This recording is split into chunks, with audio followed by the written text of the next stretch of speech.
রাসূল সাল্লাল্লাহু আলাইহি ওয়াসাল্লামের সাহরি ও ইফতারের নিয়ম। আসসালামু আলাইকুম ওয়া রাহমাতুল্লাহি ওয়া বারাকাতুহু।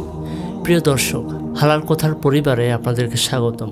আশা করি মহান আল্লাহ তাআলার অশেষ রহমতে আপনারা সবাই সুস্থ এবং ভালো আছেন। রোজাদারের জন্য ইফতার বড়ই আনন্দের। সারাদিনের রোজার ক্লান্তি এবং অবসাদ দূর করে মনে অপার্থিব আনন্দ উচ্ছ্বাস নিয়ে আসে।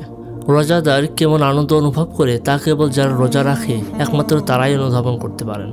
হাদিসে বলা হয়েছে, রোজাদারের জন্য দুটি আনন্দ, একটি ইফতারের সময় ও অপরটি যখন আল্লাহর সঙ্গে মিলবে তখন। আনাস বিন মালিক রাদিয়াল্লাহু তাআলা আনহু থেকে বর্ণিত আছে, তিনি বলেন, নবী সাল্লাল্লাহু আলাইহি ওয়াসাল্লাম নামাজের আগে কয়েকটি কাঁচা খেজুর খেয়ে ইফতার করতেন। যদি কাঁচা খেজুর না থাকতো তাহলে শুকনো খেজুর দিয়ে, যদি শুকনো খেজুরও না থাকতো তাহলে কয়েক ঢোক পানি দিয়ে। সুনানে তিরমিজি, রোজা অধ্যায় 632। প্রিয় ভাই বোনেরা, আমাদের লক্ষ্য হলো ইসলামের মহান বার্তাকে সারা বিশ্বের মানুষের কাছে পৌঁছে দেওয়া। আমাদের প্রতিটি ভিডিও আপনাদের জ্ঞান বৃদ্ধি এবং ঈমানকে দৃঢ় করার উদ্দেশ্যে তৈরি। যদি আমাদের কন্টেন্টগুলো আপনার হৃদয়ে স্থান পায় এবং উপকারী মনে হয়, তবে দয়া করে এটি আপনার বন্ধুবান্ধব ও পরিবারের সঙ্গে শেয়ার করুন। আপনার একটি শেয়ার হতে পারে কারো হেদায়েতের পথ। আপনার দোয়া ও সমর্থন আমাদের জন্য অনেক মূল্যবান।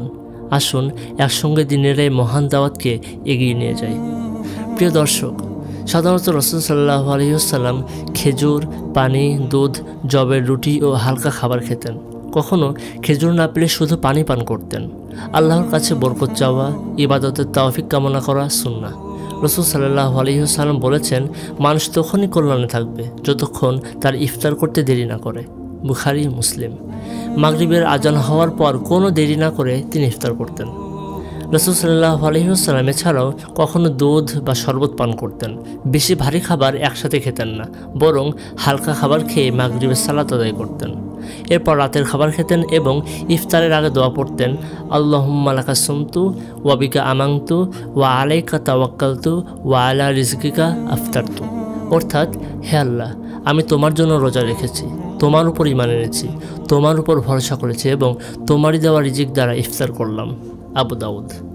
প্রিয় দর্শক, আসুন আমরা রাসূল সাল্লাল্লাহু আলাইহি ওয়াসাল্লামের সুন্নাহ অনুসারে সাহরি ও ইফতার করার উপকারিতা জেনে নিই। সাহরির বরকতে সারা দিন শক্তি পাওয়া যায়। ইফতার দ্রুত করলে আল্লাহর সন্তুষ্টি লাভ হয়। সুন্নাহ অনুসারে জীবন বরকতময় হয়। খেজুর ও পানি স্বাস্থ্যসম্মত এবং শরীরের জন্য উপকারী। রাসূল সাল্লাল্লাহু আলাইহি ওয়াসাল্লামের সুন্নাহ আমাদের জীবনে প্রয়োগ করা কত গুরুত্বপূর্ণ। রাসূল সাল্লাল্লাহু আলাইহি ওয়াসাল্লাম আমাদের জন্য সর্বোত্তম আদর্শ। তার সুন্নাহ মেনে সাহরি ও ইফতার করলে জীবনে বরকত আসবে ইনশাআল্লাহ। আসুন আমরা সাহরি ও ইফতার রাসূল সাল্লাল্লাহু আলাইহি ওয়াসাল্লামের সুন্নাহ অনুযায়ী করি, যেন রমজানের পূর্ণ ফজিলত লাভ করতে পারি। আপনার মতামত জানাতে ভুলবেন না। ভিডিওটি ভালো লাগলে লাইক, কমেন্ট এবং শেয়ার করতে ভুলবেন না। সাবস্ক্রাইব করুন নতুন নতুন ইসলামিক কন্টেন্টের জন্য। পরবর্তী ভিডিওতে আবার দেখা হবে ইনশাআল্লাহ। সেই সময় পর্যন্ত আপনারা সবাই ভালো থাকবেন, সুস্থ থাকবেন। আজকের মতো ভিডিও এখানেই শেষ করছি। আসসালামু আলাইকুম ওয়া রাহমাতুল্লাহি ওয়া বারাকাতুহু।